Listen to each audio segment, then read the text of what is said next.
If you're a previous listener of this podcast, welcome back. If you're a new listener to the podcast, thank you for joining me. I'm Steve Smith, your host of the Golfing Greenkeeper podcast. Welcome to episode number 6. I just want to quickly start off by thanking everyone for listening, no matter where you are on the planet, on this big round rock. The podcast has managed to push into most states of Australia now, so I'm extremely proud and thankful to everyone for listening. Just haven't quite pushed into the Northern Territory or Tassie, but for the rest of the country, starting to make some inroads. So really, really thankful that people are starting to jump on board and listen, and hopefully you're getting a few bits and pieces out of the podcast that you may not have heard of before. And you know, like I said, I'm really grateful. I'm really pleased.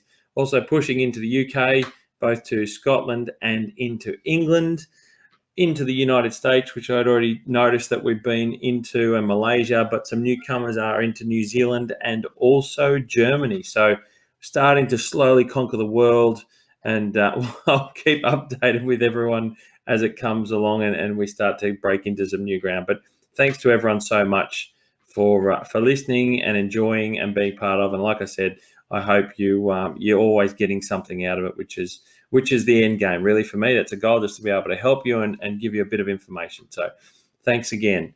And I'm going to start off episode 6 today with Walking the Fairways. We'll breeze through that. It's going to be a bit of a shorter version because I've got a little bit happening on later on in the podcast. So Walking the Fairways to start.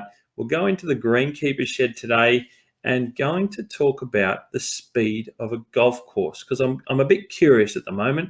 A lot of people are talking about how far the pros are hitting their balls, and the big hitters and bombers and the Brysons of the world are starting to bomb it out there. But I think we need to discuss a little bit more about the speed of a golf course, because I think there's a bit more involved in it. So I'm going to give you my take on it, and we'll see if it'll hopefully get your eyebrows raised a little bit and get you thinking a little bit more about how golf courses are set up. Going to add a new segment to the podcast on number 6 today, and that is going to bring in the design brief. Now, I've had the design brief as a segment on IGTV on my Instagram page, and you may or may not. If you haven't seen it, I'd love you to go and have a look-see. If you haven't seen it, it involves a current member of the Society of Australian Golf Course Architects, who is also a current golf course architect, and that is Harley Kruse from Kruse Golf. Harley's going to join me. I'm going to have a conversation with Harley, and you'll hear that a little bit later on in the podcast.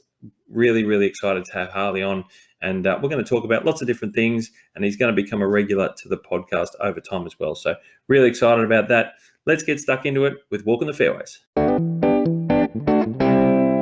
As we walk the fairways of July 24, 2020, we're starting off with something a little bit different, and it's got to do with rainfall.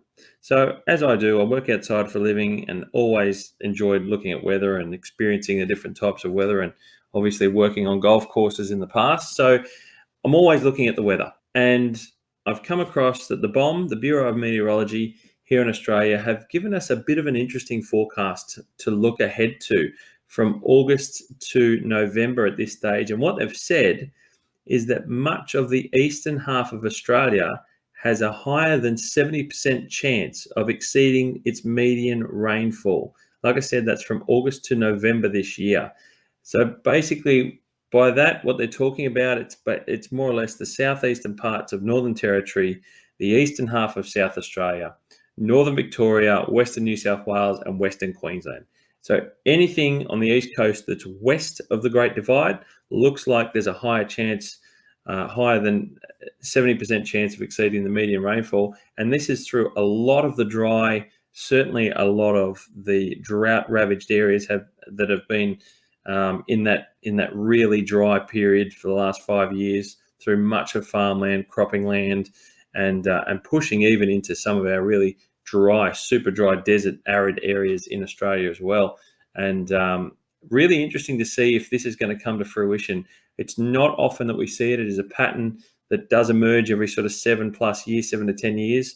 And it has been a while. I think it was about 2012. I used to have a property out at Carra where it flooded out there, and the Lachlan River and Murrumbidgee and all the major, the Barwon and everything, all the major river systems in central New South Wales went under completely and filled up a lot of the dams through the regional dry areas of New South Wales and certainly beyond. But the BOM have said that that's what's going to happen. And in terms of golf courses, because I know there's a lot of golf courses in some of the smaller regional towns through those areas of northern Victoria, like I said, Western New South Wales, Western Queensland as well. They do struggle and do it tough with a lack of natural rainfall.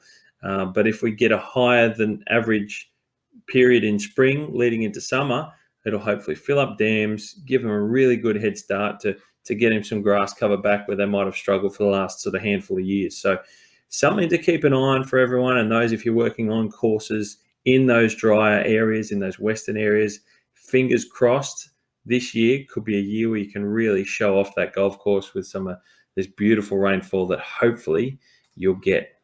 Let's see how it goes. Been looking into and hearing about Muirfield Golf Club. Now, Muirfield Golf Club, I'm talking about in Sydney. I'm not talking about Muirfield Village, where they recently completed the Memorial Tournament, of which Johnny Rahm won. It's very exciting to see the big Spaniard take home a win.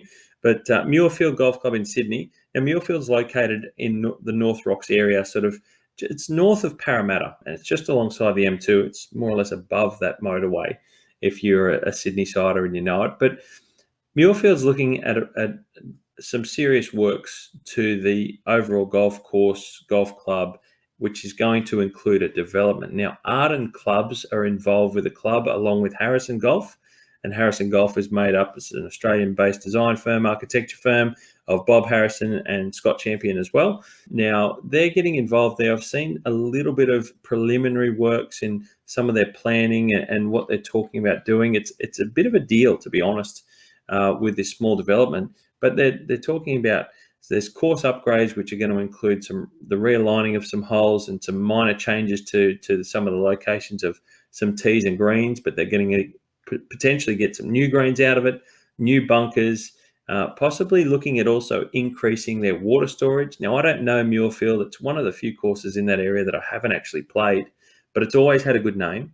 Part of the works is a new clubhouse, new underground car park, a new maintenance facility for the course as well. So look, there's a lot involved with it. And like I said, it's including a development of units that's going on a portion of land near their clubhouse. I don't know the layout that well, but it looks like it's in that sort of corner there near the clubhouse and their car park. So they're going to shuffle a few things around at that part of the land that they have. But out of it, to get a new clubhouse, like I said, new maintenance facility and some readjustment of the golf course. And then no doubt that'll lead into probably a master plan that they can then work towards once the stages of all the major work have been completed. They can, finish off some of the minor stuff after all the major works have been done. But I've got to be honest, that's going to be one that I'm going to be looking and keeping an eye on. And if you're a member of Muirfield, or if you know Muirfield, you may or may not have heard of this, but it's a development that they've obviously been working on for a bit. Harrison Golf is involved. They've done wonderful work. Harrison Golf, as you know, was part of Greg Norman Golf Course Design. Bob Harrison was, and he worked at places like the Vintage. I know under Harrison Golf and that banner, Bob did the second golf course, the Bungool course at Riverside Oaks, which I'm a member of. A lot of people probably have played that course. That's a wonderful golf course along the river. And the big one that they've done is Ardfin over in the British Isles there. That's a very, very, very unique golf course indeed. But so to have Harrison Golf involved, it's going to be good quality. They're going to do a good job about it if it gets up and going. And we'll be keeping an eye on that and seeing how it unfolds there at Muirfield. Last little part of Walking the Fairways. I did say it was going to be a short walk today. And I'll touch on that in Melbourne Metro, COVID is out and about nearly everywhere down there, and it's having a party, so much so in Melbourne, and it's changed everything. They're in lockdown, which I did touch on last time. Everyone's wearing masks, and if you're in the metro area, and if you don't know in Victoria, if you go into the metro area in terms of golf, you have to wear a mask. So if you're outside, masks are on. So mask on. Regional Victoria is still fine for now. You can still play golf, but and you don't need a mask. But if you're in Melbourne, I suppose it's probably a small price to pay so that you can keep still playing golf. So good luck to you guys down there. Keep on keeping on, but enjoy your golf while you can. And that's a quick wrap and a quick walk of Walking the Fairways, let's head on to the Greenkeepers Shed.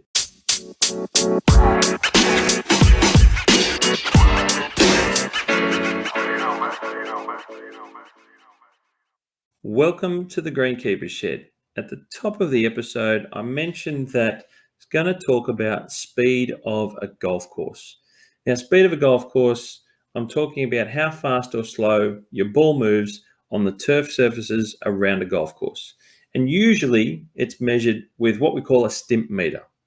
Now, a stimp meter, S-T-I-M-P, a stimp meter, is basically, it's a constant way and a universal way of measuring the speed or the distance at which a golf ball will roll.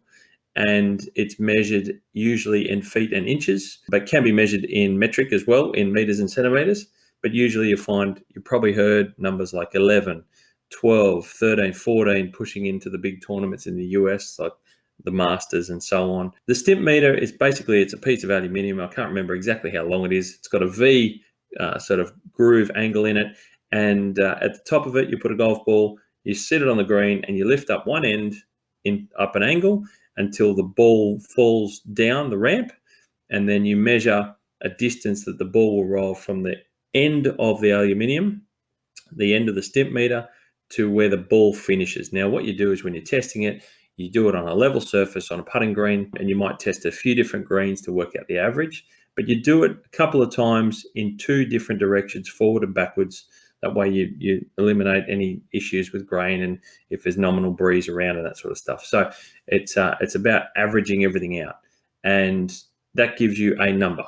Now, that number for me at Katoomba used to sit at around sort of 8-ish on a sort of more regular basis, and we would push it up towards 9 and 10 if we were having championships and that sort of stuff.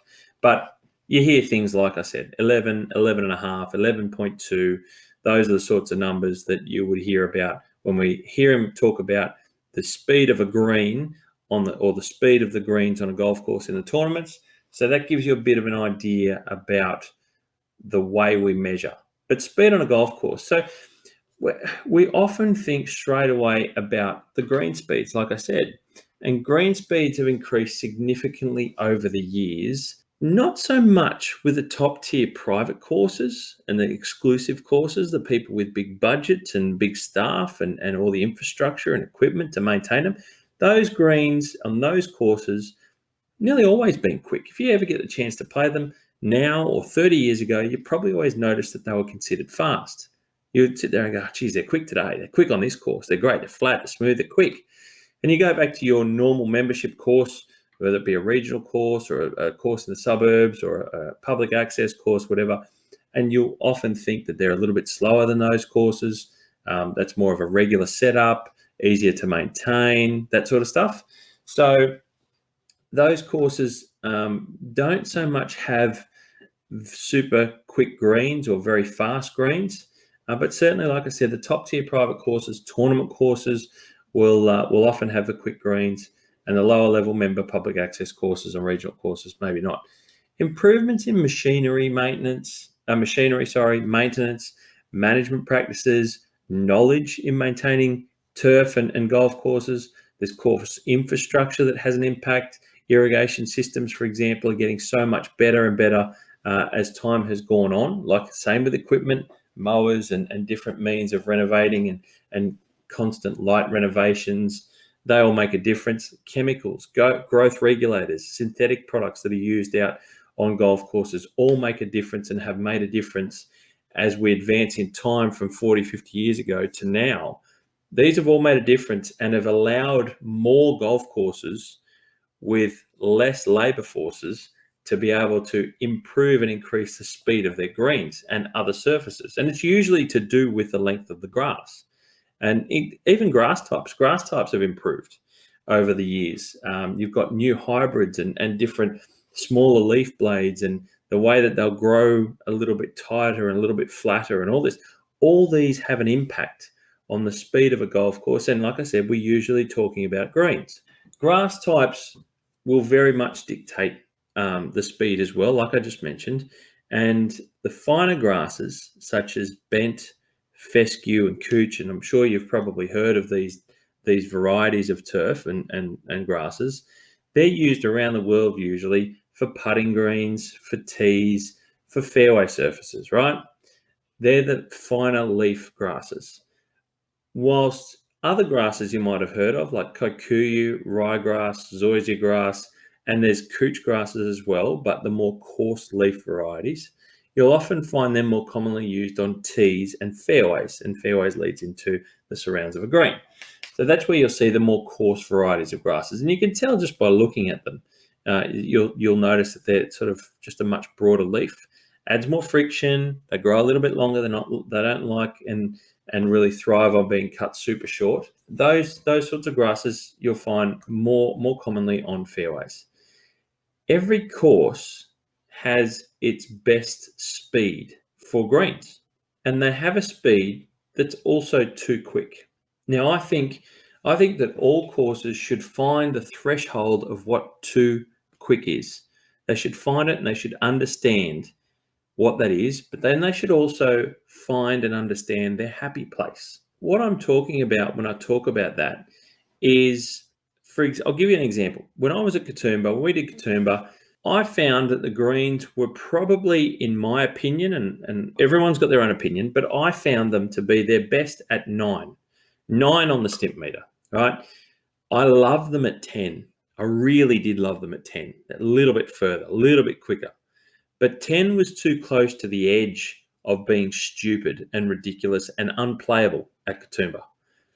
Now, what I mean by that is, once we were pushing 10, it only took the wind to pick up in the afternoon, or the sun to be out with no clouds later in the day, or for it to be really dry air, or any of those changes as the day wore on. Heavy traffic, for example, can change the surface of a golf green and dry it out. Anything that was going to dry out the surface would push a 10 to 11, and it would do it in the space of 6 hours. You could have 10 in the morning after a cut, prepping the course for the competition for the members, and by the time you got to 2 o'clock in the afternoon, they were 11, and certain hole positions and pin positions were unplayable. For us at Katoomba, the reason we had those issues where greens were unplayable was because the greens were the best part, most of them, not all of them. 14 of the greens were the best part of being 50, 60 years old in design, if not more, to be honest. And when you go back into that era of greenkeeping, golf greens weren't cut at 3.5 millimeters. They didn't have the equipment. They didn't have the advances in the modern greenkeeping equipment that we have today. And they didn't have the infrastructure that we have today. They didn't have the watering systems and irrigation systems that we had today. They didn't have the water supply that we had today. They didn't have the chemicals we have today. They didn't have the knowledge we have today. They didn't have so many of these things back then that we have today to maintain the greens at, say, 3.5 millimeters, for example, which is what I used to maintain them at in terms of height. And that would give us, along with some rolling applications, regular rolling throughout the weeks and all that, that would give us a 10. So 50, 60 years ago, look at the best part of the 1960s, even the 1950s, they had greens designed with steeper slopes to add elements of challenge, because the greens were probably rolling at maybe a 7 or possibly even a 6. Obviously, I don't know because I wasn't there, but they were probably rolling at about a 7, my guess would be. Now, if your balls are rolling at around a speed of 7, that's considered very slow. And you can have a much lesser effect on a green when you're putting across a hill and putting down a hill, for example. They're the extremes. So if your greens are running slow at 7, and greens were designed for greenkeeping back then, and golf back then, I should say, greenkeeping was maintaining a course that was playable back then. Greens didn't become unplayable on those slopes. They weren't considered too steep that they were unplayable. As we advance in time, and certainly as a superintendent, you try and improve the greens and pick up the speeds of greens and make them smoother and faster and flatter. You can, and by flatter, it's not actually the angle of the green, it's the smoothness we talk about when we talk about flat. All of a sudden, greens that are 60 years old that weren't a problem are now a big problem. So we ended up having greens that, because I come into the golf course, and I've been there for 9 years by the time my tenure had finished. Throughout that time, it was just to slightly improve the greens and their speeds. It wasn't to dramatically change them because they were already pretty reasonably quick.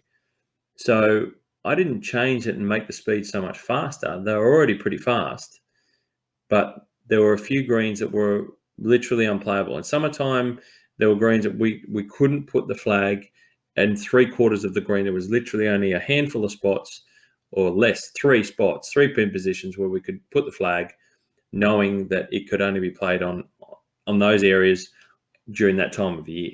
That's a change in how a golf course is looked after relative to its design, and we move past it.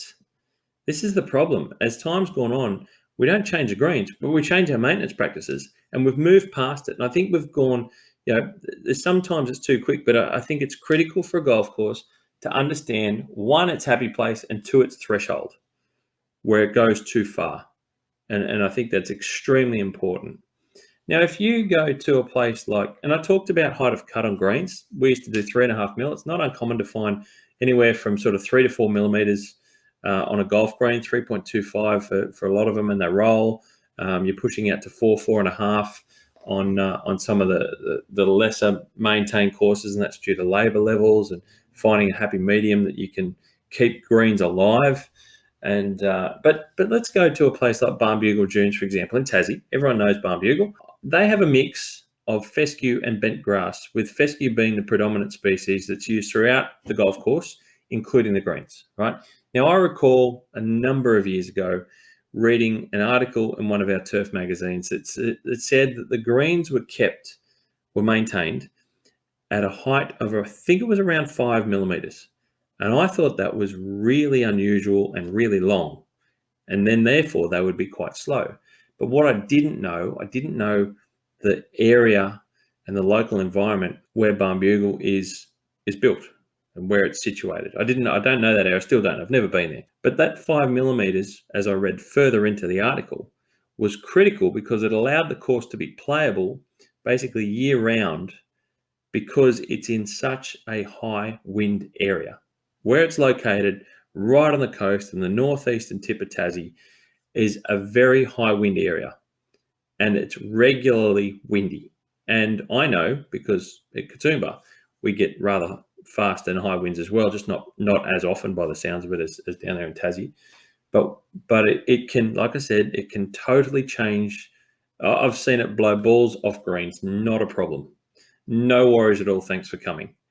But in Tassie, they had to be conscious because it happens so regularly that the wind is reasonably strong. And to give you an idea what the winds are like down there, I mean, Tom Doak has been quoted as saying that he considers Barnbugle to be the windiest site that he's worked on.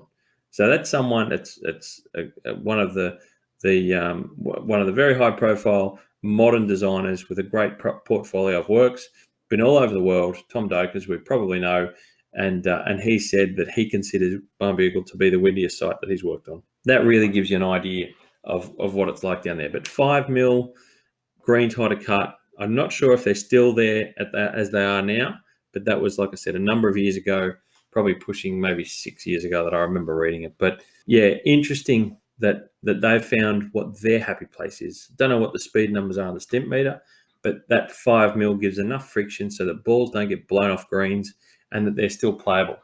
Talking about speeds of greens, what really sort of triggered my thought process about this little topic was watching the recent Memorial Tournament in the US at Muirfield Village. Now, that was only last week, like I mentioned. Johnny Rahm won it. It's a parkland-style golf course, and whilst they look amazing, they're essentially single-dimensional courses. And by that, I mean there's really only one real way to play the holes. And not only that, the way the course plays with the type and length of the grass keeps it single-dimensional. Grass presented, it's a really lush-looking grass. Grass presented in that lush way stops the ball in its tracks when it lands in the rough. So you've seen it, they've got like a 4-inch thick, long rough. Probably 6-inch, to be honest. That's probably longer. So as soon as you stray off the fairway, the ball just stops dead. absolutely stops dead. It stops it in its tracks, and it makes it difficult to maneuver around the golf course, and that's their way of toughening it up for the pros. But the opposite seems to occur on the fairways, where they're cut rather short. Obviously, they're striped up, they look beautiful, and I've got to be honest, they're probably rolled, because rolling fairways is now it's starting to come back a little bit into greenkeeping. It's good for disease suppression. It's starting to they're starting to find better results now with the way that the grass is growing and just really matting together and creating a really nice tight surface to play off. But all those things, the opposite's happening on fairways, where the balls just keep running and running and running. It's when it's not raining. But if you saw some of the drives at the Memorial, these guys are just hitting. Honestly, they're hitting them further than they ever have. I raise you the previous tournament, the week before, the Rocket Classic, which is the one that Bryson DeChambeau won. And everyone has been talking about how far he was bombing the ball on that golf course. Yeah, sure, he smashed it. Totally smashed it out there. But let's bring it all back down to earth a little bit, if I'm being honest. The fairways are cut probably at around 8 millimeters on those tournament courses in the States. Now, like I said, they're probably rolling them as well. I would suggest they're being cut at around 8 to 10 mil, right? That is incredibly short. Bloody hell. I can remember, like, the regional courses, including the ones that I used to work on, used to have greens back in the 90s that cut at 5.5 mil. I know that for a fact. 5.5 millimeters. So what's that, 30 years ago? Thereabouts, 25 years ago. They were cut at 5.5 mil. And the fairways were cut at around 20. When I was doing my apprenticeship, we were cutting our fairways at 20 millimeters. I just mentioned these things are cut around 8 to 10 mil. Dead set. That's insane. To think that fairways these days are commonly cut around 12-ish, 10 to 12. You'll find some of the Cooches cut, and any of the member courses in Sydney, they're cut around 10 to 12 millimeters, probably pushing around sort of 12-ish. You'll see them at 10. They're the public access golf courses.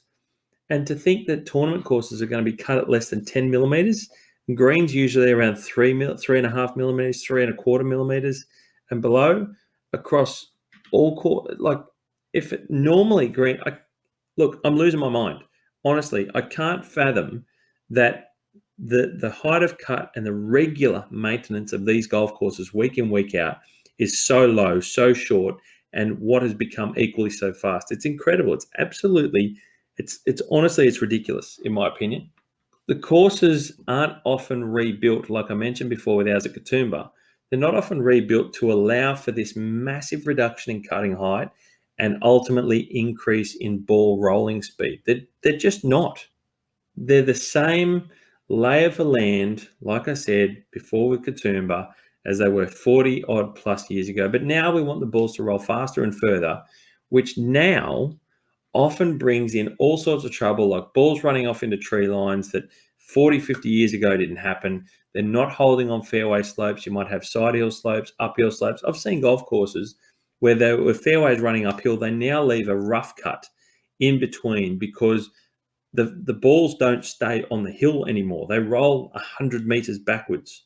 I can tell you that these steep uphill climbing fairways and whatever, all these changes, it's not because of the golf ball. It's because of the way that the courses are now maintained. And we think it's normal to cut fairways at 12 mil. We think it's normal to cut greens at 3.25 mil.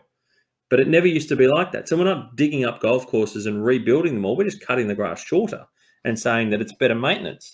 So you get these issues of balls rolling in areas that they weren't never meant to be. And it's usually found in parkland style courses.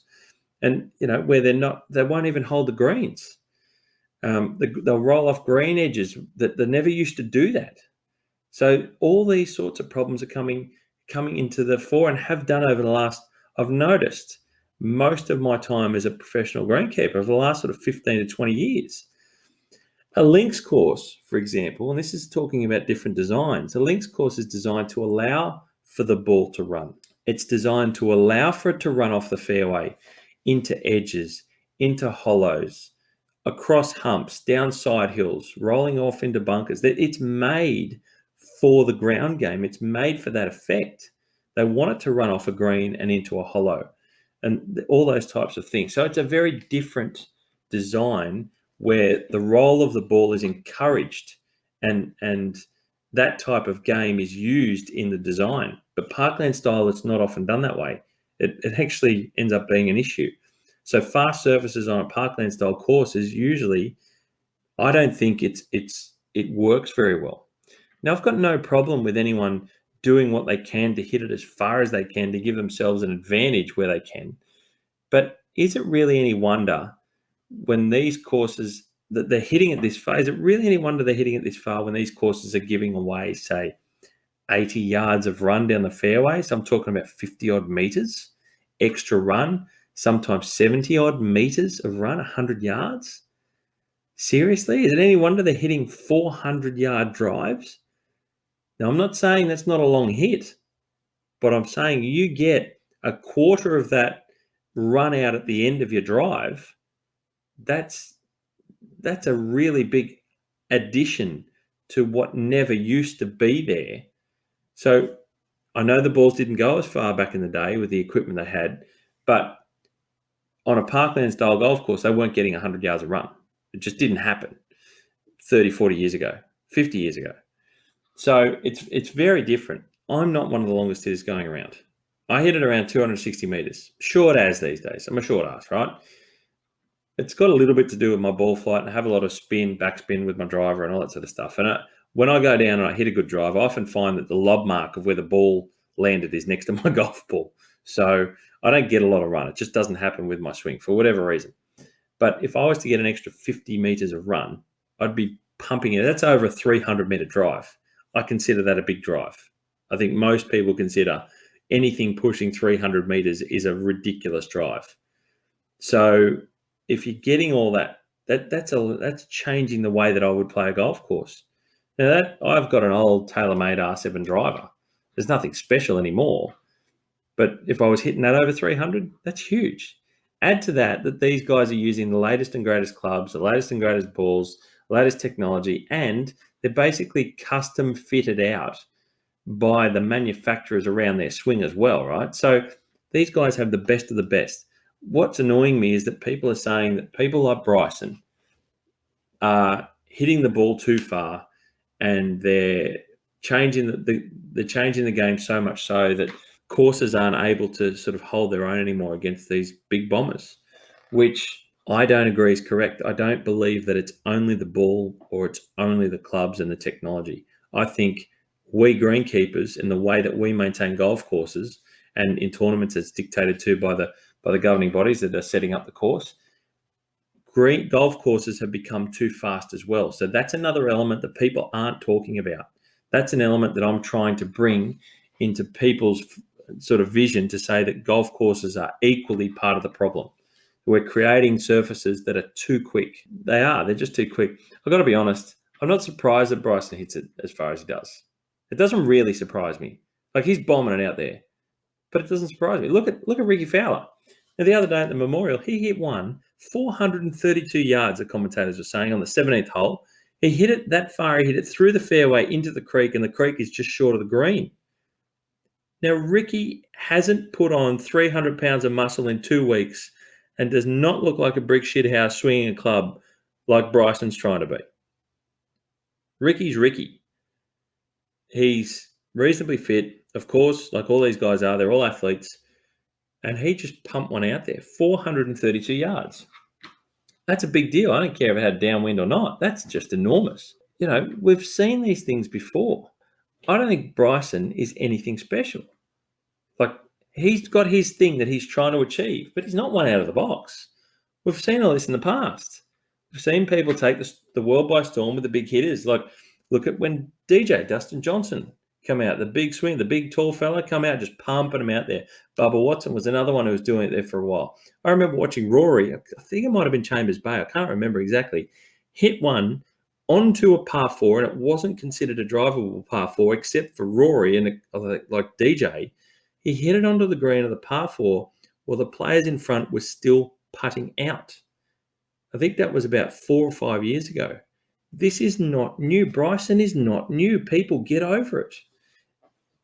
Technology's been around and it's been doing it for a while, but golf courses are being set up to allow for this distance as well. Don't kid yourselves. It's not just technology.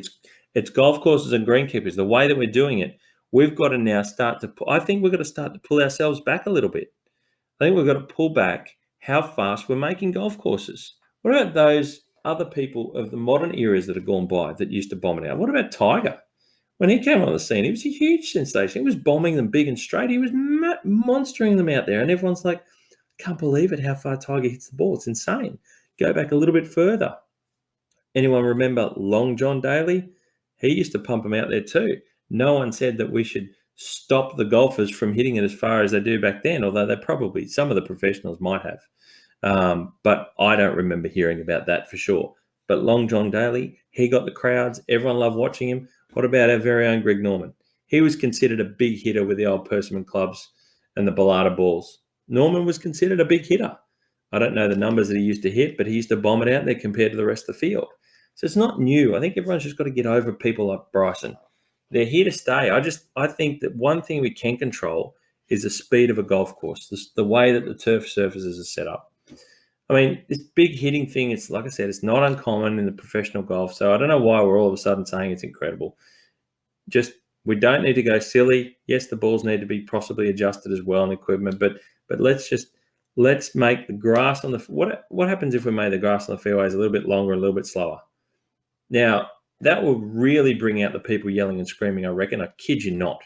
What's the problem if you can't get your usual 80 yards of run, 100 yards of run? Ooh, whoop-de-doo. You know, it's just another test for the pros. Let's pull it back a little bit. That's something that can be easily changed. The ball isn't the only thing making them run 40 yards. Now, I don't like slow greens, but have we gone too far there on the fast side as well? Now, you might watch old footage of Jack Nicklaus or Gary Player, Peter Thompson, Gene Sarazen. When they had to putt the ball to the hole, let's go back to the greens. When they had to putt the ball to the hole, they had to judge how hard to hit the ball when putting, right? Now, listen to what I'm going to say here. They had to judge how hard to hit the ball when putting. These days, it's all about how much the pros have to not hit the ball to the hole to get it in. You see what I did there? You often find them talking about how hard not to hit the ball. It's not how hard to hit it, it's how hard not to hit it.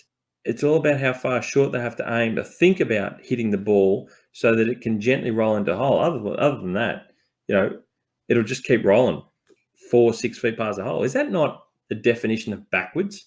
Have we gone too far with speed of golf course? I put it to you. Are the playing surfaces on golf courses getting too fast? I think they will have.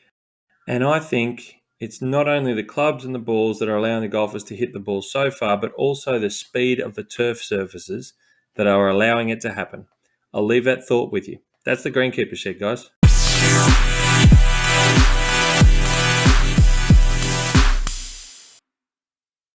Okay, ladies and gentlemen, a special guest involved. We're going to call this segment the Design Brief. If you've seen any of my Instagram account, you know that I've done the Design Brief in the past. And the person that I was lucky enough to have involved with that segment then was Harley Kruse. And to do the segment in the podcast, which I'm so happy and pleased about, Harley Kruse has said that he's going to come on and join us again. Welcome, Harley Kruse. G'day, Steve. How are you going?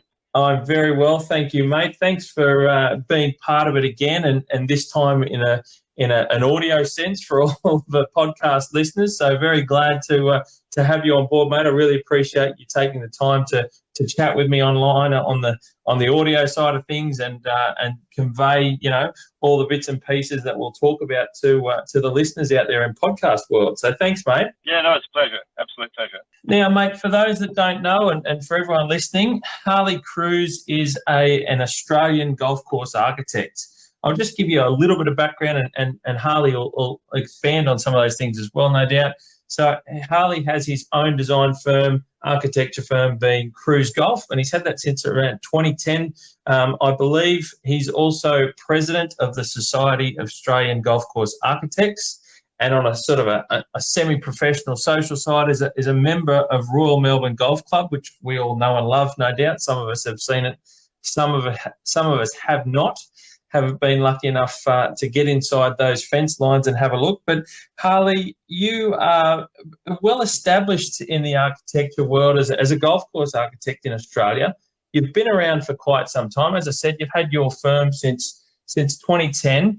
And you've been fortunate in your early days. You worked with people like Peter Thompson and Greg Norman. Just give us a little bit of background on how long you did work with those companies. Yeah, I started off, I was doing my final year of landscape architecture in 1989, and I was fortunate to start some part-time work early that year with a guy called Ross Perrott. And Ross's firm was doing a lot of the design documentation for a long-standing golf design company called Thompson, Woolridge and Associates, which was Peter Thompson and Mike Woolridge. One thing came to another, and things were getting busy because they needed help servicing their projects through Thailand, Malaysia, Indonesia, and they were quite prolific right at that time, and they needed help in documenting these things. And so I came on board as a part-time student in 1989, and then 2 days after graduating from uni, I was basically full-time, and then I worked for that company right through to the end of August 1998, when I moved up to Shanghai to do a golf course project in Shanghai. Yeah, right. Okay. Wow. We have projects. We're very fortunate.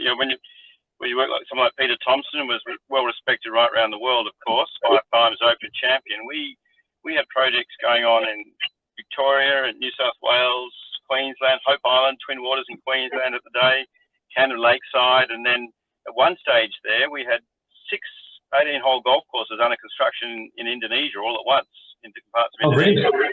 Yeah, plus Thailand, and Peter was pretty fond of India, and Peter had pioneered with Kel Nagel, pioneered a lot of golf in Southeast Asia through to Central Asia, and Peter was very passionate about India and China and the Asian market. Japan. Peter had done a lot of work in Japan over the years. So, Thompson Woolridge Perrott it became. We didn't have much active in Japan, but one of Peter's friends was a Mr. Casado, who did Camden Lakeside and also bought the Old Course Hotel, which involved Thompson Woolridge and Perrott getting the commission to design a new golf course up on the hill at an old manor house, which had been turned into a hospital, called Craigton, and it was an 18-hole project there. So there was a lot of diverse work working for them, and then a couple of years up in Shanghai and China, and back to Australia end of 99, and then started with Greg Norman Golf Course Design in March, April 2000.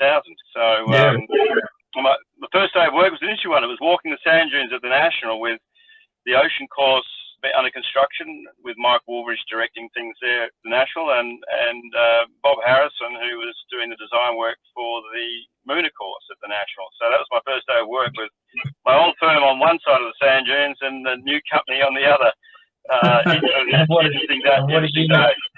What a unique piece of ground that is. It's become overall. Wonderful golf down that way in Victoria. Yeah, well, that bit of the Mornington Peninsula, I mean, nearly every direction you look, there's golf holes and holes to be picked and then brought together into 18, an arrangement of 18 holes. But look, there's golf country beyond the National. When you look over the fence, it just keeps going. So spoiled with good golfing ground down there. Absolutely. It's a wonderful part of the country, and I've been fortunate enough to play a little bit down that way. And I think it's incredible. It's a very, very unique piece of ground. But look, mate, that's a bit of your background, I suppose. And there's lots. You mentioned you've done work in other parts of Asia, and I know you've done work in Vietnam and the like as well. And I think there's something there that during your time with Greg Norman, if I'm not mistaken, you were involved in Settlers Run. I was the main lead architect on Settlers Run, so made all the construction visits and did most of the design work of Settlers Run, which is an interesting build. It was sort of built as part of a medalist development, which was a golf course and housing development. But the key there was to make sure that the golf course and the golf experience stayed, core golf as much as we could, and ensure that the housing certainly didn't dominate when you play the course. And I think testament to the course, which opened in 2008, it's very much the case. You're not too aware of the housing there. But it's 18 holes of golf, unfortunately not on sand, but a little bit of sand in one pocket, but a nice bit of rolling ground. And the whole thing was built fairly quickly. It was all done in about 12 months, start to finish. And Yeah, wow. yeah, look, it was I'm quite proud of the effort we made there, and the final outcome. And look, you're dealing with creating another golf course in Melbourne that's so well served by Australia's greatest layouts that you're not going to match the sandbelt of Melbourne or the dunes of the Mornington Peninsula. So you've got to do something pretty good because you've got a very discerning golfing public in Melbourne, but yeah, it's very hard to match the quality and the grade of those famous sandbelt layouts. So you do your best, and we got a pretty good result, I think. Yeah, no, it's certainly run. It's certainly well regarded in terms of a public access golf course down that way. It is southeast of Melbourne. It's sort of the furthest reaches of the edges, just beyond the sandbelt. I think it's a little bit west of where Peninsula Kingswood is now. So just outside that space. But everyone knows, a lot of people in Victoria would know Settlers Run, and certainly it's I've heard of it, not played it myself, but know that it's well regarded down there just the same. So, mate, well done in that area as well. Moving to Kruse Golf and your time underneath your own banner, something that's on the lips, and I'll point it out, the latest piece of work that you've been involved with under Kruse Golf, and it's being talked about a lot. It's certainly talked about a lot around the circles in Sydney, being that's where the work is at Kalara Golf Club on Sydney's North Shore. Now, there has been a lot of talk in and out of the industry. From my side, it's in the greenkeeping industry with the different surfaces that have been used there and the finishings, and certainly looking at the way that the bunkers are going to work and how they're going to age and look after themselves and hopefully require less maintenance from the staff point of view. Tell us a bit about Kalara Golf Club. The part that I'm looking to hear a bit from you about is people or clubs don't just go about redesigning a golf course or reworking their 18 holes for the sake of doing it. No, I don't care how much money they have. They don't do it for the sake of it. There's a goal behind that. And I'm curious to hear what Kalara's goal was when you were involved there in redoing that 18-hole golf course. What was the part of the outcome, one of the core outcomes that was being sought after by the club? Tell us a bit about Kalara. Yeah, look, Kalara Golf Club, look, very active, strong membership. I think they've got 1,800 members for 18 holes of golf. It's a busy golf course. It's busy year-round, maybe over 50,000 rounds a year. Very strong women membership and women activity in golf. And basically, the club had done very little in terms of course upgrade work since the 1960s, when they did a greens reconstruction program in the 1960s, and they moved a few holes back then. And look, there've been a few little bunkers here and there, but nothing major. And I guess the feeling was that, and the greens were heavily contaminated with POA, and I guess the feeling was that, in comparison to courses nearby and what was going on, a well active and a strong membership, and the course was, I guess, letting the place down. And the average green size was less than 400 square meters. I think it was 370 meters was the average green size. I think we had one green, 200 square meters. So it was a lot of wear and tear. The greens were power, limited pin positions, limited strategic interest, a lot of turf management issues with greens, build out, various different, as you can imagine, over 50 years or so of maintenance and things. There was some greens were originals, some were new in the 60s, and there was some just didn't drain. There was a real from an agronomy point of view, there was a whole lot of challenges for the superintendent to provide quality of services. The greens are pretty flat and uninteresting. It was watering on. Yeah, sorry. It was very old. Like you said, I'd been fortunate enough to play there once, and it was well before. It was about 10 years ago, well before, if not longer, before any of these sort of works have been decided.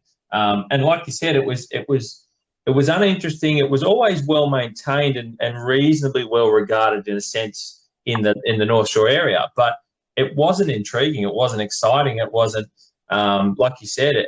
And I know in summertime it was very difficult because you mentioned the power content of the greens are literally all power 100%, more or less, that it was difficult to deal with. They needed from an agronomy point of view, being a former superintendent, if you're going to change them, it was singing out for it, because it was so much hard work for Ryan, the superintendent, and his team to keep on delivering what's expected at a club of that level. Yeah, they were doing an amazing job with pretty poor conditions to grow turf in. Not just the growing medium, the soil, but the POA issue, but enormous amount of shade around different green sites and the tee areas. The course was planted with trees in the 50s and 60s, with a report suggesting that 20-30% of the trees should be thinned out before year 10. Well, that report sort of went on the shelf, gathered dust, and the trees were never thinned. The trees were never thinned out. So the opportunity, the club, to its credit, had got a DA in through for based on a master plan for upgrading the course. They got a DA in which allowed them to, I think they got permission to remove well over 500, maybe up to 1,000 trees as part of their course upgrade works. Basically, no light, no turf, no golf business. So it's important to the business of their business model to be able to provide their members a proper quality standard 18 holes of golf. So anyway, I was engaged with essentially a greens reconstruction program, and along came with that bunkering, and in actual fact that sort of lent itself to some new tees. And why did it lend itself to new tees as well? Well, it's my question of the piece of land myself, and Kalara's on 3 paddocks, shall we say, 3 separate paddocks with road crossing, a tunnel for one, and a sort of low domestic street crossing for another. And basically was to say, if the club's going to invest all this money in 18 new greens and some tees and bunkering, then we want to make sure we've got all these things in the right place. So the fundamental question was, is everything in the right place? And I started sort of spend time on site and start to take a look at things. Again, not a long course, which is quite typical of courses old and 50 years old. It's not long. It's hemmed in by housing, and you can't make it any longer. So it is what it is. So therefore, you've got to make the best possible 18 holes in the land we've got. And so some of the issues that came out was, heavily shaded areas.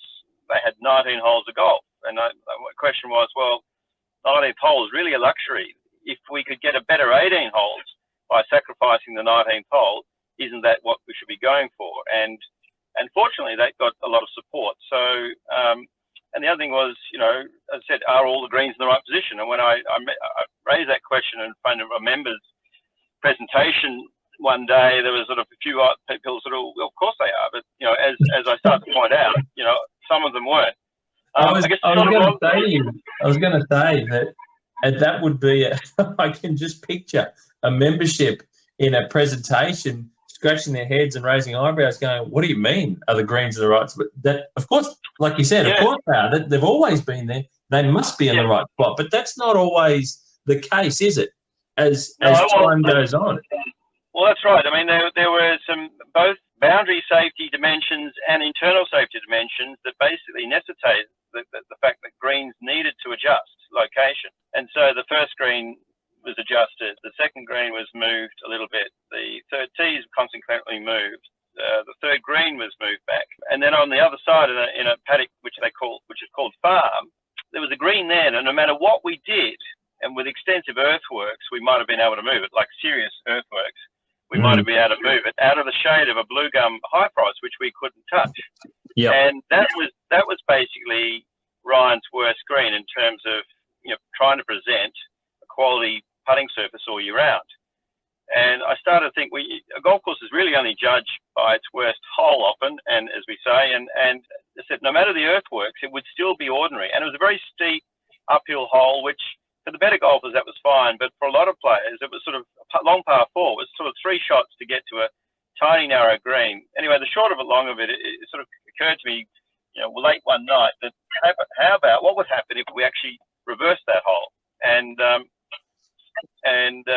reverse the hole next to it, which was a blind tee shot over a hill that canted towards trees on the right, and a lot of balls kicked off into the trees on the right-hand side. So we solved the problem. We got both greens out in full sun.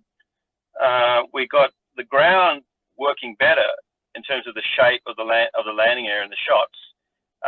And so we sort of did some fundamental, I guess, surgery to the golf course. But it was basically flipping the holes around, we're building a new green and new tees, putting it just either end, and the irrigation was already in, the main line was already done, so it didn't have much of a material cost to the club to do it, an additional cost, and we actually solved a whole lot of issues. We improved a very dangerous walk down to what was the fifth tee, and got 2 superior golf holes. So, and then we lost the spare hole. We got rid of the actually the 11th hole, and that freed up room to create a new hole 10 in terms of a par 5 that was sort of a hole that just kept bending left to a right to left, a left to right classic sort of hole, which is now probably my favourite par 5 on the golf course. So, and a lot of others as well. So the consequence, members have 18 new greens now, not 19, but 18 new greens.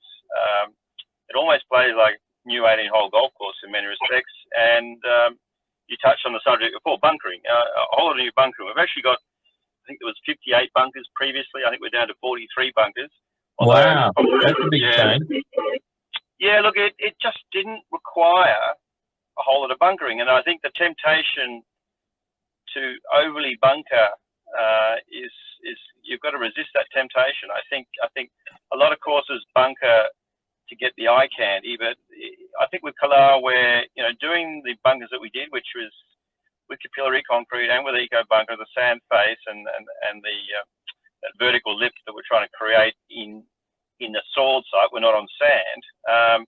The bunkers are expensive to do, so we needed to make sure that we had every bunker had a strategic role and not just there for eye candy. So it came out at 43 bunkers, and the bunkers working in with the greens, where the average green was, as I said, 370 square meters before. I think now the average green is 500, 550 square meters. Now the bunkers, before where the bunkers weren't intimate with the green and didn't have a strategic role with the pins and the placement of the pins and the shots into greens, now the bunkers work in with the greens properly. And as Mike Clayton pointed out when he played it in a Pro-Am last year, he said to me, the golf course, we were talking about bunkering and the fact we're 43, and I pointed out to Mike that Augusta had 44, and he said, well, when Augusta was first built, it actually had 22. The fundamentals of Augusta, as set up by Bobby Jones and Alistair McKenzie in 1932, I think it was 22 bunkers at that stage was good enough for them. And I guess if the course ever needed further embellishment, they were very happy that the routing was sound, the greens were sound, and that embellishment could happen later. Well, Kalara's a bit the same. We don't need any more than the 43 bunkers right now, and Augusta today is 44 bunkers, double what it had in 1932. But yeah, I think it's exercising a bit of restraint because bunkers, as I said, expensive to build, probably expensive to maintain, and as Clayton said, with the amount of rolling country that's there at Kalara, there's enough interest where the ball lands and where it might roll to, and enough interest in the landform that you don't need much in the way of bunkering. Whereas Melbourne Sandbelt, where a lot of courses are subtle in the undulation, but relatively flat compared with, say, Kalara, you needed bunkers and sandy waste and things like that to make the courses dynamic and strategic. And also, like you mentioned, that level of interest, exactly that. And I'll jump in a little bit where you mentioned that. I'm glad you brought up the movement of the land at Kalara, because it's far from a reasonably level site. Anyone who's seen it or just driven through that area off the side of the Pacific Highway on the North Shore, with you're driving uphill and down Dale through the very old established housing that's around there. And like you said, the bounds of the course aren't going to change, but there's enough interest in the movement of the land. You just identify that and use that to your advantage. And I'll go back a little bit where you talked about flipping, I think it's 4 and 5. I know that hole, you took me down to have a look at that new green side on the 4th, I think is right down, that you flipped and put it down the bottom end. And I think what you've created there, and I'm just going to throw it out there, I think that that green down the bottom in that far corner is probably one of the most beautiful green sites, and it's become already, upon its completion, one of the most beautiful green sites, I think, on the North Shore, to be honest, because that you used a unique sort of post rail, a fence line against that steep edge off the side of the hole. But you've got a couple of bunkers with that splash of sand up their face and that crisp edge that the eco bunker edging gives. And it launches out over the canopy of the bush that sits down that lower end of the course. It is quite, on a beautiful clear day. I think I've taken some photos, and I'm sure plenty of people have. I'll put one up on my account again so people can see. It's absolutely magnificent in the afternoon sun. Yeah, well, it gets a good thing for Ryan and Superintendent. Now gets sun all day, but yeah, the green sits out there on this edge of this ravine, and it's pretty. You miss right and you're gone. So, but there's plenty of turf out to the left, and it's a slope that allows you to land and roll and feed your ball onto the green. But it's when you look at the green side and all the distant national park vegetation and creek vegetation beyond, which the club doesn't own. I mean, you wouldn't think you're in Sydney. You'd think you're miles away. So that's part of what we're being able to create there is a look and feel that you're out there playing golf and you're really escaping suburban Sydney, hopefully, and that is one spot on the golf course where you just don't, you hardly feel that you're in Sydney at all. No, it is quite beautiful, that area. Now, mate, you've cemented, I suppose, the idea to us about what the main sort of goal was with regards to the greens and their location and their improvement, and you mentioned on the bunkers, and I don't want to spend too long on the bunkers because I know I've talked about them in the podcast with people. You've created the bunker style is a little bit, I suppose, I'll call it Melbourne sandbelt-esque, nice big lobe shapes and big flashes of sand on the face, but you've used the eco bunker edging, which gives a nice little vertical lip to sort of, it's a crisp, clean cut. And capillary concrete involved to improve the drainage on that heavy soil site that you mentioned. That's right. I guess the key thing with bunker style, and the previous bunkers weren't of this style, but I know there was enough support within the club to have a sand-faced bunker or sand-faced bunkers, and I show them a lot of images of sand belt and that sort of style of bunkering, and I guess over the years, working with Norman Design, when we did a course called Norman Course at Mission Hills in China, and then my colleague Bob Harrison and I working together, and Bob got the Vintage and Elston up in Upper Hunter. You're trying to create those Melbourne and Mackenzie's, sand-faced bunkers with the capes and then walk-ins and all those sort of things.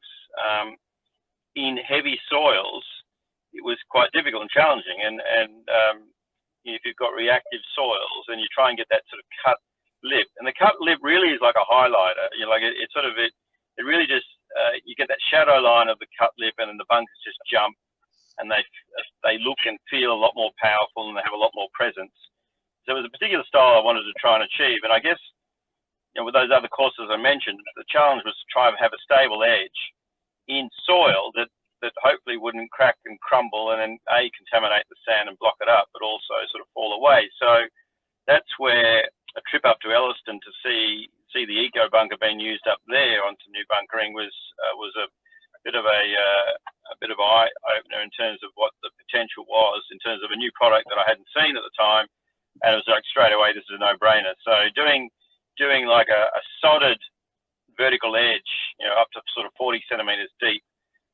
Around the back of the bunkers, probably 15 centimeters deep on the walk-in, but is what we created. And we've got with the capillary concrete and the eco bunker combined together, we've got a pretty strong sort of bulletproof type of bunker setup that'll be a very low maintenance for years to come. The chances of contamination and blocking up the sand profile with silt is sort of virtually zero. And look, they've been well received. People are loving them. There's some of them are pretty deep out there, but and a lot deeper than bunkers they would have had previously. But people have had to sort of get out there and maybe have a few extra bunker lessons with the pro. But they're by and large, again, 43 hazards out there, and they've been well received. And I think we've had some big rainstorms, during construction, post construction, and while the golf course has been open.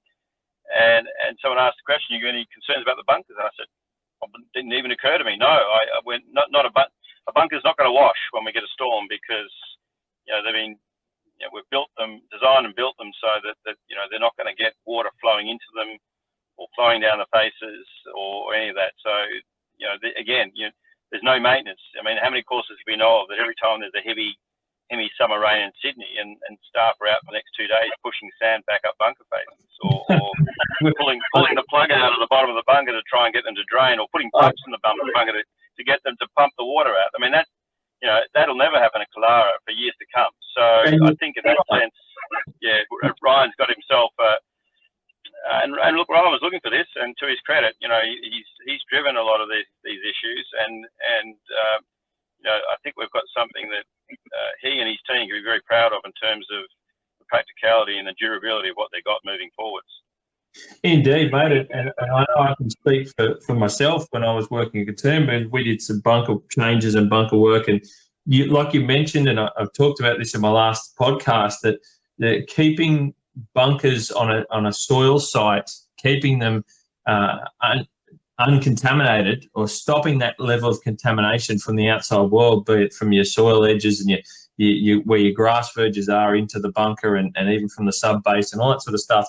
It's very, very difficult. And with these modern products, and you talked about going to Elliston to see what Rod has done up there and what they've been able to do with using that eco bunker edging. They weren't around when I was rebuilding Katoomba. Otherwise, I certainly would have been looking into them, because we did it the hard way and it wasn't foolproof and it wasn't fail-safe. They weren't better than when they were originally built, but they still had some contamination points. And for us, it was the edges of where the turf comes up to the edge of the bunker, and you got that crisp, clean cut, which we designed and built in-house in the way that we went about it, but it still wasn't anything like the eco bunker edging. So what you've built into Killara and what Ryan now has, like you said, it is as about as maintenance-free as any bunker I think could possibly be. So it's as well built as is possible right now, with everything at your fingertips. And I think that the Killara is going to save so much more in the long term now with that maintenance side of it. It's a difficult thing. There is a serious amount of maintenance that comes into bunkers and Sydney has a great storm season in summertime, and you're forever out there pumping out bunkers with water and pushing sand back up and redistributing sand, and over the years the replacement program with the sand profile and all sorts of stuff. So they are an expensive exercise, but when they're done properly, they're great. And into your designing, you also touched on was that it's easy to throw sand around in a design. It's easy to throw bunkers here and there, and it does happen over the years as different clubs and boards and people that are involved with the golf course move through. And you went through that process of assessing what was necessary and what works and what really doesn't, and what's just there for the sake of being there. So to bring them that's right. I mean, the bunkering is interesting. With Killara, are the greens in the right places? I mean, I've seen golf clubs, and it happens all the time, where golf clubs sort of decide that the bunkers need work, and then rather than just blindly following what they have out there today, they never ask themselves, well, should that bunker be there, or is this bunker in the right place? So they go and spend thousands of dollars redoing bunkers in the same place that they were, and they didn't, for the sake of saving maybe a few dollars here and there, had they got a golf course architect in the beginning, there might have been the question, well, what's the purpose of this particular bunker? Why do we need this one? And you could probably, I guarantee you could probably edit out of any golf course that has sort of 50 bunkers or more. You could edit easily, 5 to 10 bunkers, not a problem, and have the golf course no less difficult for the better player and perhaps a bit more user friendly for the higher handicapper. So that's where a bit of common sense and a bit of questioning what you've got is your asset, and saying, well, is this all in the right position? Do we really need? Ask the question of every bunker: is what's the purpose of this bunker? And you go, well, there's no purpose. Well, then what's it doing there? So these things affect the bottom line. There are maintenance costs. And also, for the high handicapper, it affects the speed of play. So, and if you're a busy golf course, you've got to look at all those things. Absolutely. Anyway, so Now, mate, let's keep with Killara, but let's move to another part. And this is something that I think people in the greenkeeping world are going to be very keen to watch as time moves forward, certainly the next 5 years, is let's talk about your surfaces that were used and incorporated, be it the grass type that were used into the rebuilding of these greens and surrounds and around the bunkers. And you mentioned the flow and the movement in the ground that allows the ball to run and bump along. And there is a ground game now because of the change in grass type around the course that wasn't there, I don't think, with Kalara in the past, because I know that they've been Kikuyu fairways and Kikuyu surrounds, which is the biggest thing. The fairways still remain as such that I'm aware of, but it's in that sort of 40-metre approach now to the greens where there's a different grass used, and then the surfaces is an updated type of grass. Tell us a bit about what happened there. Yeah, again, I guess the key was, 80 new greens complexes, but one of the downsides to Kalara when I first came in there and first saw it was sort of thick Kikuyu right up to the edge of the green. And, the Kikuyu would be higher than the green surface. And, if you try to sort of a little chip shot, a little putt off the green surround, the ball would sort of come off the Kikuyu and in the air for a split second and drop down onto the green. It was all basically, one-dimensional, a sand wedge from around the greens and nothing else. And I guess I've grown up in Melbourne and Melbourne golf and that, fantastic tight surrounds of the classic Melbourne Sandbelt golf courses where the ground game and the short game around greens is so important. And that's, you can only achieve that if you've got tight surfaces. So, but it's a very simple thing to have Kikuyu because it deals so well with the humidity here in summer. We don't inherently, Melbourne's wonderful in that sense with its slightly different climate. You have a really nice hot, dry summer usually, and I know that Cooch loves that environment so much more, and we find that in Western Sydney where it has a lower humidity in summer. If you don't really have a plan of attack and a program and a desire to change or try and deal with that around your golf course, the Kikuyu will literally just run and take over everything. And over 50 years, that's exactly what happens on most of the courses here. Yeah, well, Kikuyu, I mean, it used to be, well, it was pretty much a mongrel of the grass, we say, with all respect. But it still is. Modern technologies, modern chemicals, and growth hormones have basically allowed Kikuyu in Sydney, with the right applications, to be tightened up into a really good fairway surface. Oh, and that was never there 20 years ago or more. And so I think if it was 30 years ago to walk in some of these Sydney courses from Melbourne, you'd say, well, you've got to change the grass. But reality is today you can tighten Kikuyu up. So in terms of a fairway grass, it's pretty good and pretty reasonable, and it's pretty hard to control. But I think what I wanted at Kalara, as I said, we couldn't make the course any longer. It is what it is, but the resistance to scoring and the more interest and fun we could generate was creating tight surfaces and interesting shapes around greens that could, as tightly mown surfaces, I'm talking sort of 7 mil green surrounds, firm and tight surfaces, we can get balls to bounce and deflect and run off the backs of greens and run away and run up to the front of the green. So all of a sudden, and when you're on it, you had a choice of chipping or putting or maybe a wedge shot, and so you had multiple different ways of getting your ball closer to the hole. So it was really part of the defence of the golf course was to introduce this whole dimension to playing Kalara that members have never had before, and that's just bringing real golf into their golf course and as I said, letting balls run and bounce and run away, which is very much part of that sort of ground game that you get in Melbourne's golf courses and indeed the best links courses of Britain. So the grass we used for that was a zoysia, and it was chosen. Ryan again gave that a lot of thought, a lot of consideration and discussion with the club's agronomist to come up with a grass that was going to handle the shade and the humidity and the sun at Kalara. And if everything was in full sun, you probably would have done it in Santa Ana and achieved the same results. But given the humidity and the areas of shade, it was felt, and Ryan had trialled the Sion zoysia for a few years. So again, he'd done a lot of homework to his credit, and basically it was virtually the proven grass to use. So there was, in the 18 greens in total, there was 40,000 square metres of zoysia green surrounds put in as part of it, starting typically 20 metres out the front of greens and going 20 metres out the back. And it was the interface between any, right up to the edge of the green, and between any bunker or any green, with the zoysia was tightly mown is the interface between the two. So it's still growing in, and it'll still tighten up, and it'll still firm up with more top dressing come spring. But it's again, the idea is the balls to bounce and to roll and be able to putt off it. Putting off from outside of the greens onto the putting surface. That sort of shot making. Yeah, and it's going to be one I'm certainly interested to watch, and I know that a lot of greenkeepers around and clubs will be interested to see how the Xeon Zoysia goes. It's sort of, I say it's new to the Australian marketplace. It's been used around the world for a little while, still in the States and that, so they've got more experience with it. But certainly one to watch.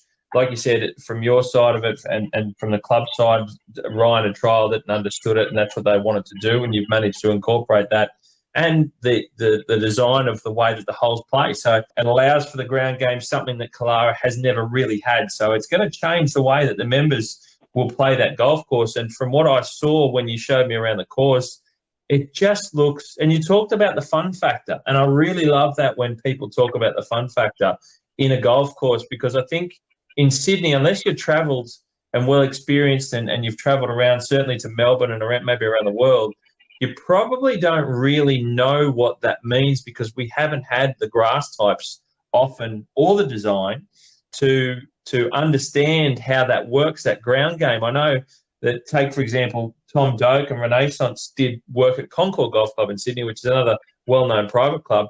They did a similar thing where they changed the approaches to the greens and the surrounds to allow and they used Cooch, Santa Ana Cooch, I think it was, to allow for that ground effect where you can run the ball, land it short, lead it into the greens. You can use it around the edges on the sides and that sort of stuff. So it's something that it's so good to see a well-established course like Kalara change a lot of these fundamentals around how we've known and experienced the course in the past. And I will say it because I can, and I'm not attached to any of these clubs. I will say that I think Kalara's design now is going to throw the cat amongst the pigeons in terms of these upper level, higher profile courses that are always well maintained.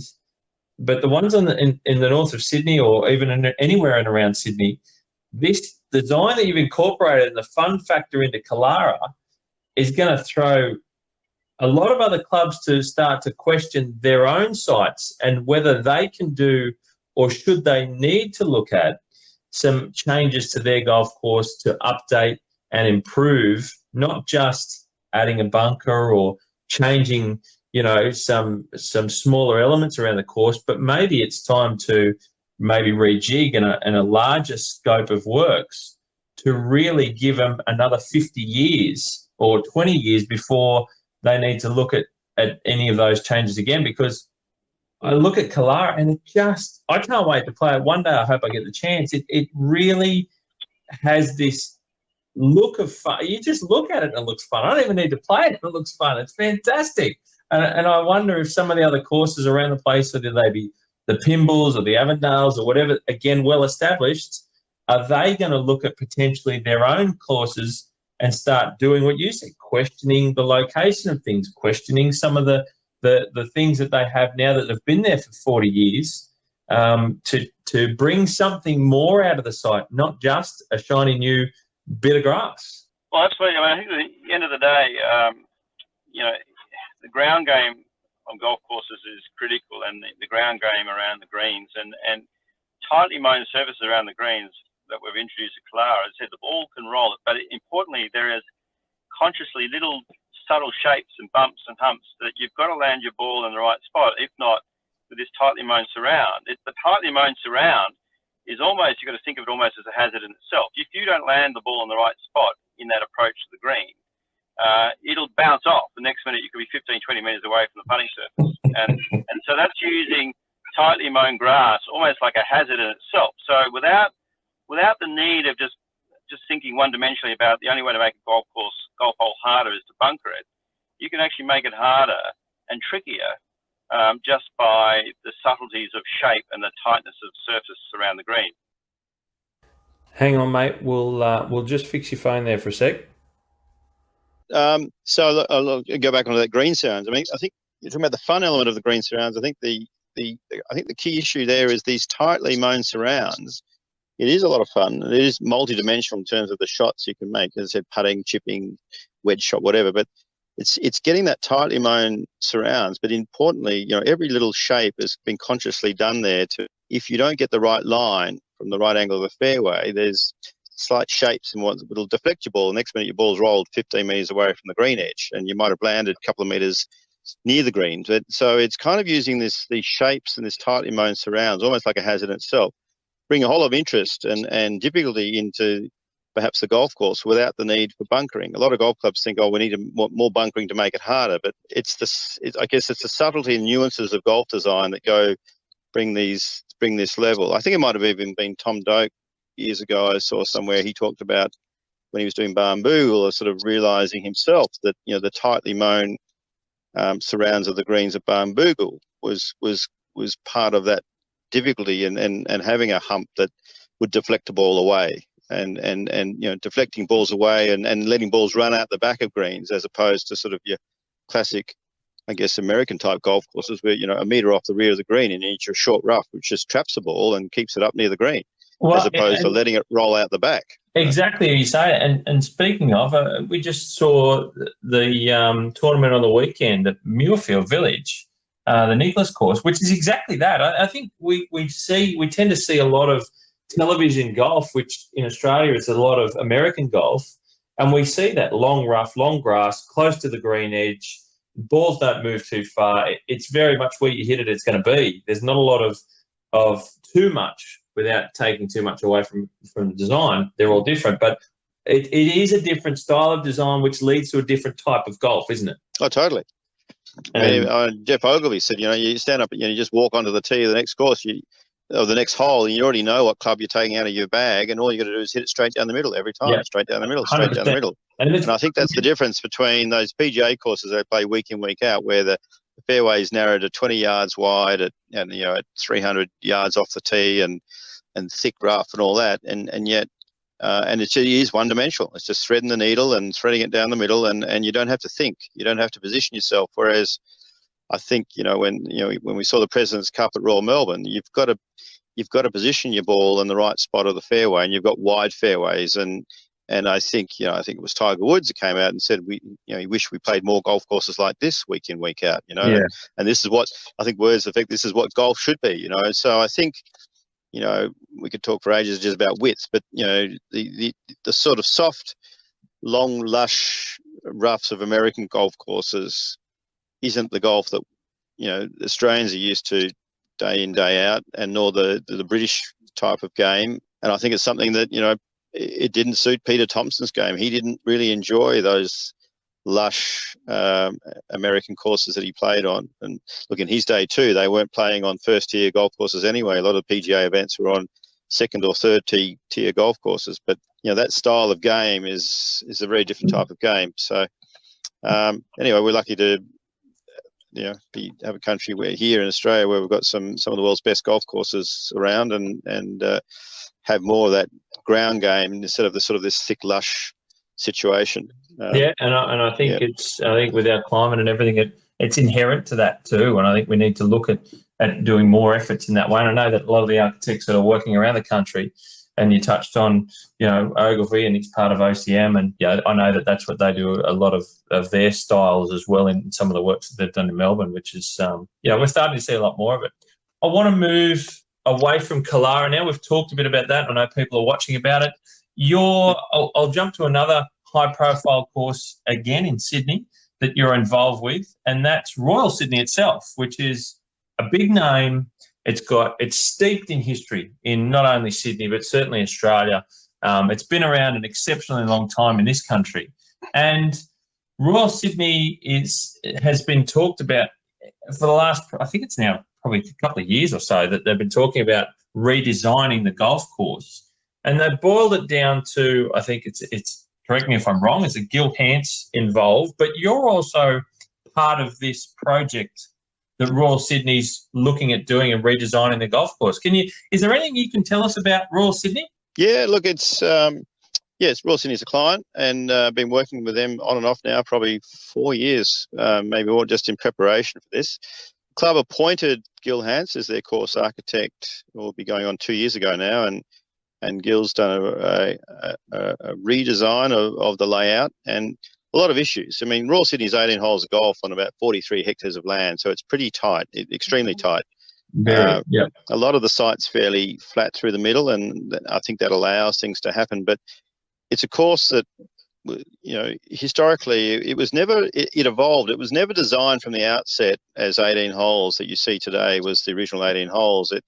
Unlike, Kingston Heath or Royal Melbourne, which were designed and built as 18 holes from the outset. I mean, Royal Sydney, it had holes stretching out through to Bondi at one stage, and as they acquired more land in the middle of the site, in the middle of the site of the early Chinese market gardeners, and they acquired bits of land. Then they started to bring more holes back into what is now Rose Bay, but it was never designed from scratch as 18 holes, and that's it. It sits there today as a course that evolved over time as land became available. But as a consequence, then it's a golf course that has some tight dimensions, both with external boundaries and some tight dimensions internally.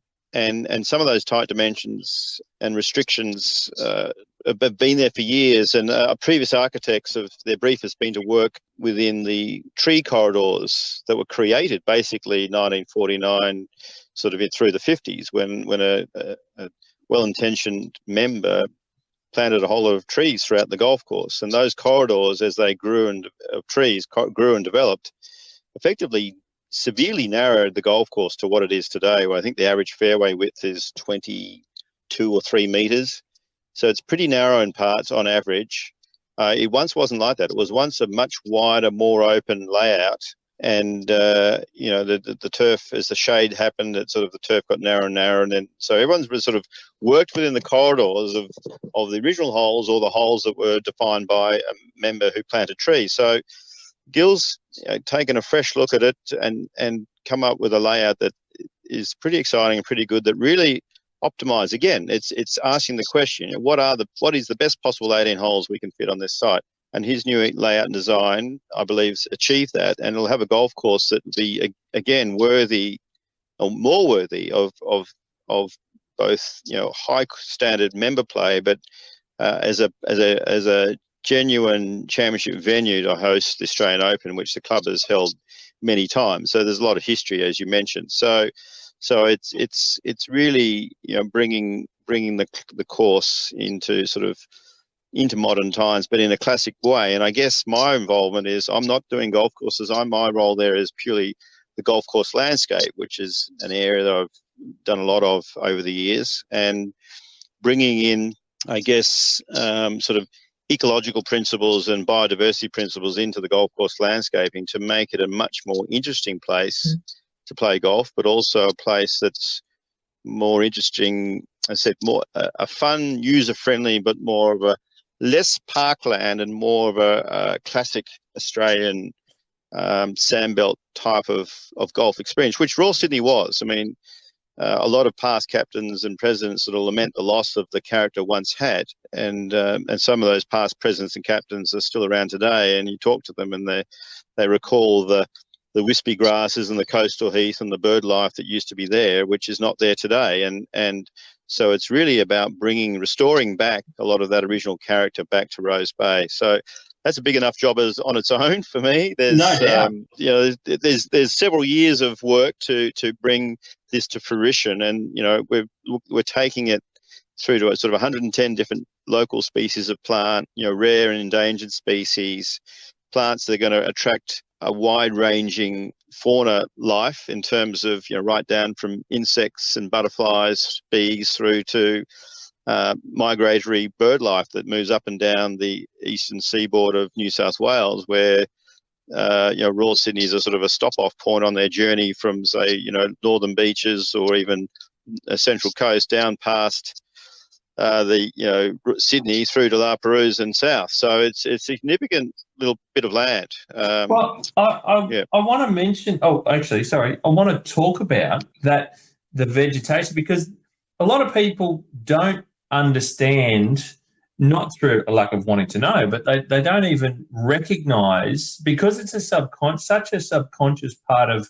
being on a golf course, that people don't look at it so much and look at it and say, this is the landscape where the golf course exists. It's not, and there's work involved in maintaining that, or creating, or keeping that weed free, and keeping it a part of the landscape, the landforms, and the area. It requires a lot of maintenance on the side, and you can totally change that over time by just pure negligence, just by letting it go and do its own thing, or planting trees with the best intentions, and over 50 years, everything's a different landscape. And you mentioned at Royal Sydney, the tree plantings, and I know the pines are, the first hole is, I love the first hole at Royal Sydney. I've been fortunate enough to play there once, and it's that really short par 4, and I know that the championship tee's right up back down the side of the clubhouse. Now, these days, we're still only about 270 odd metres, if that. But it's all pine tree corridor, and that on those first couple of holes that finish in that. Pine trees, and you've got the big figs, and the sort of got to live with the big figs because they're around the edge. But I think the thing is, it's restoring. I said restoring it back within from 20 years of the well-intentioned tree planting by the members, sort of post World War II, and sort of 48, 49 through to 51, 52. That well-intentioned tree planting was about, I guess, the mentality of landscaping and golf course improvement back in those days, even right through to probably the 90s, is, the noble act of planting a tree was far more significant than planting, an epacris coastal heathland shrub. And and you watch the tree grew, and you get, there's a lot of satisfaction out of. But what happened was, as I said, within 20 years, the course changed character from this open, heathy, linksy, sandy course to a parkland. And then in the 80s, when Thomson Woolridge was engaged, a lot of the heathland was struggling to grow under these trees, and it got thin and spindly. So the decision was to take it all out, and then it became mown turf from basically wall to wall in many areas, and that that's not the landscape that belongs there in my view. And it's if we're looking restoring landscape that has meaning, it's restoring back the original species that belong on that site, and which some of them are quite endangered and quite rare, and some of the species are eastern suburbs Banksia scrub, which is a protected community. If Royal Sydney can be a sort of a sanctuary for these plant species in a protected way, that they're managed, they're looked after, and can cohabitate with the game of golf, which they can, then it's a pretty significant responsibility and role of the club to do this. But it's one that sees these plant species being protected. And within the city of Woollahra that Royal Sydney exists, the golf course land is the largest piece of managed green space in the entire city of Woollahra, so in the whole municipal area. So it's so in that sense, it's a significant piece of land, and hopefully what we're intending to do and the approvals come through will be a significant project, and at municipal and local level of community, people start to understand the importance, because we're talking potentially 6.5 hectares of mown turf converted into coastal heathland environment. So in a tight site already, that's a fairly significant scale of good biodiversity work.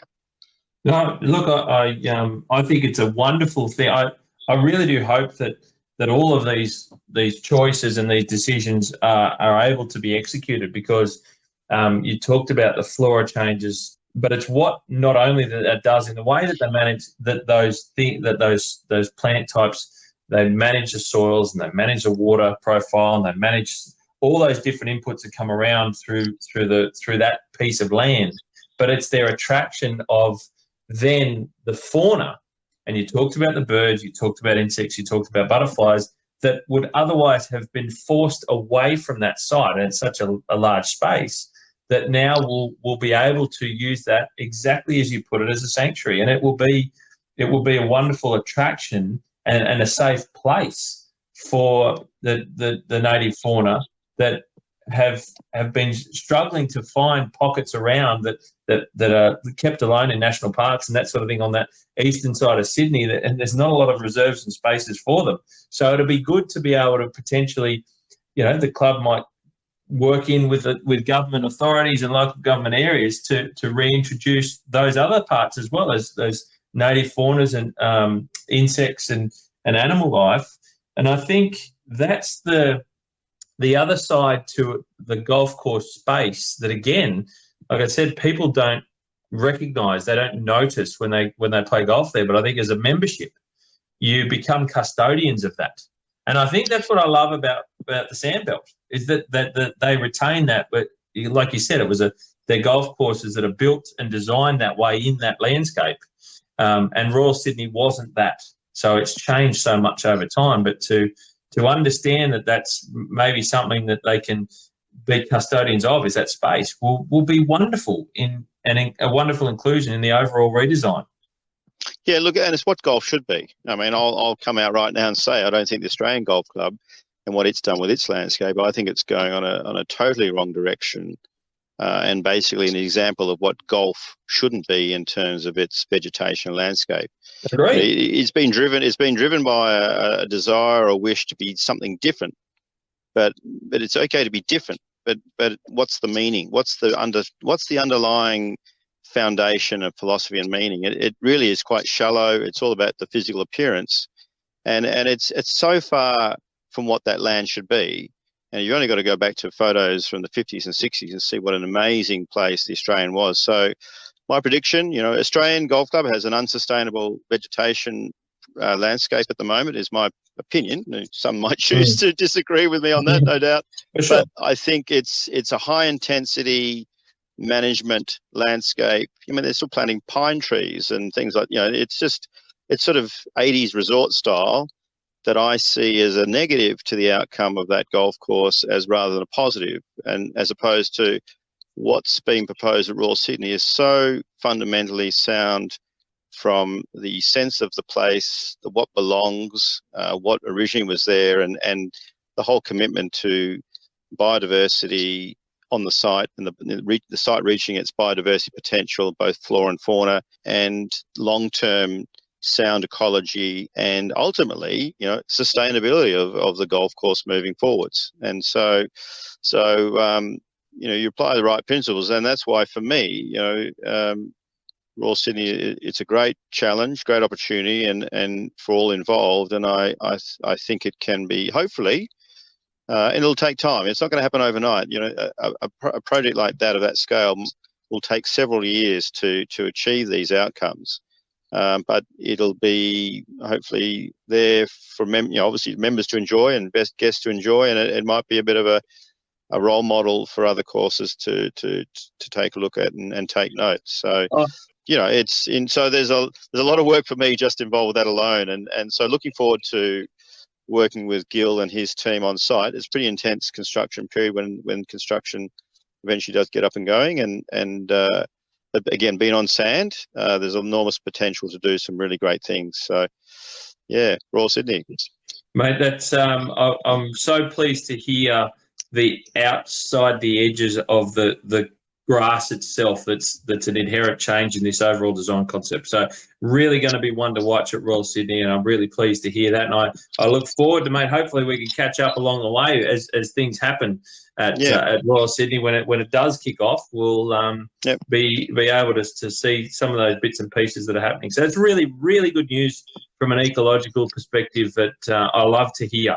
The golf courses are looking at the overall thing, because I have touched on vegetation in the past in my podcast.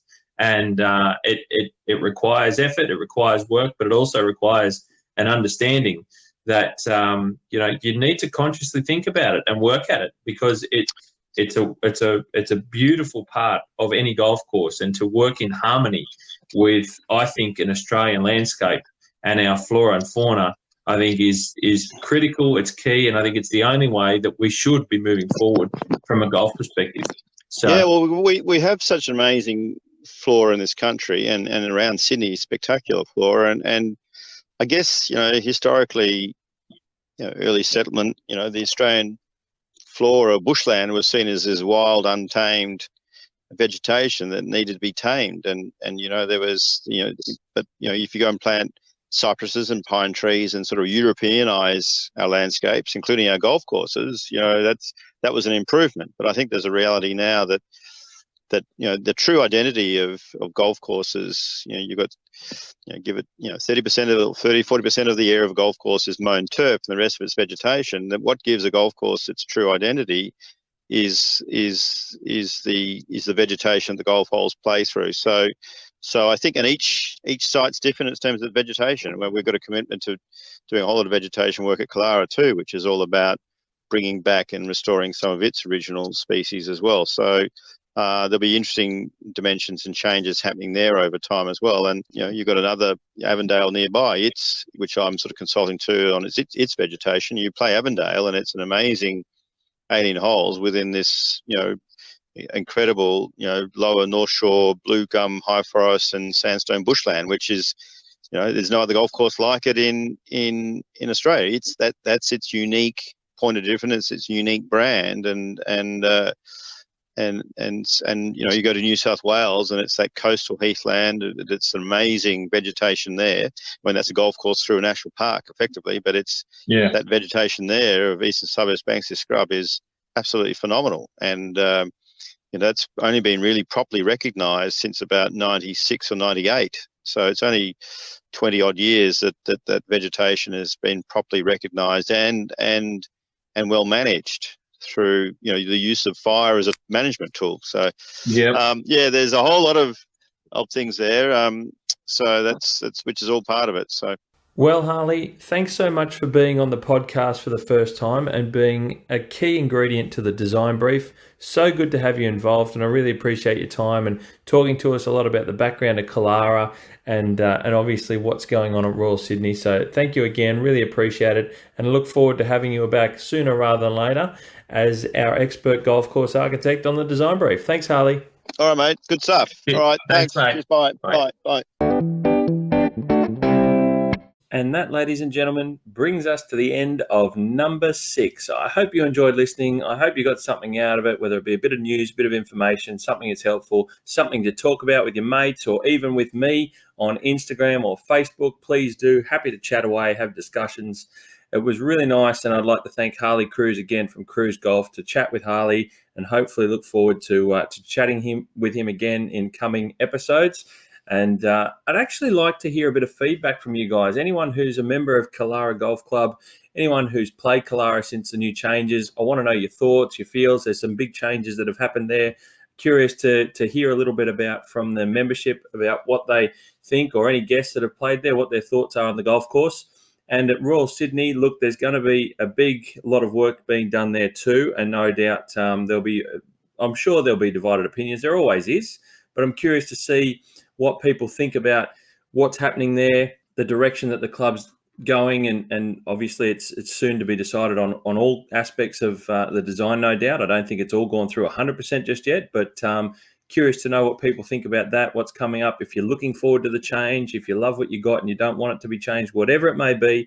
I am curious to hear and to talk about it. So thanks to everyone. Please share the podcast. Go and subscribe if you haven't already. I really appreciate all your support, and it lets me keep doing what I'm enjoying doing and love so much, and getting the voice of golf courses out there to everyone. Thanks, everyone. Look forward to catching up with you again in another couple of weeks. Enjoy.